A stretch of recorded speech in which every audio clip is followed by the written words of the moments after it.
So peroneus longus and brevis we test together, so we can't separate them, obviously. So again, I know that you've probably been taught fibularis, but again, we'll talk about them as peroneus.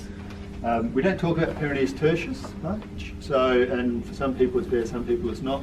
But for our longus and brevis are obviously all there, so we have the longus attaching into the base of our first and brevis attaching into here. So again, it's another thing that if you have a patient talking about pain at the base of their fifth met without any direct trauma to it, first thing you generally think about is peroneals. The peroneals are, again, they evert and plantar flex the foot, but they're also the antagonist of tib post. So they obviously do the opposite action of tib post.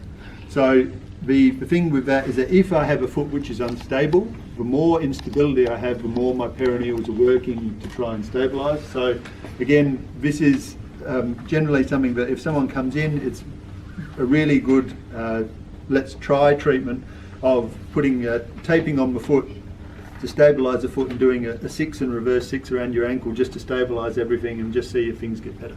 Talk about their shoes, improve their shoes, and then a lot of the time that might be enough. So it's just a peroneals, again, the first thing I generally think about peroneals is a stability issue because I said it's balancing the other thing. Okay, so we have this again, we're going to fixate the leg proximal to the ankle like so.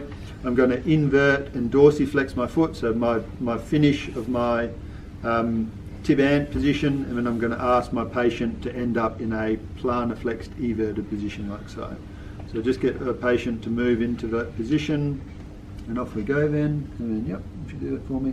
And we should be able to see our peroneals, see our tendon here.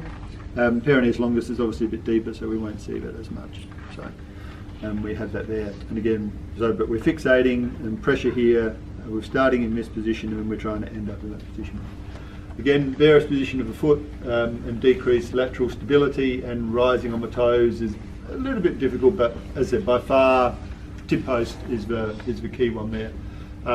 So this various position of the foot may occur, but the lateral stability is another thing. So this is often a problem with your more high arch foot. So we have a more cavus foot, and the cavus foot is that bit unstable. So that's what we're trying.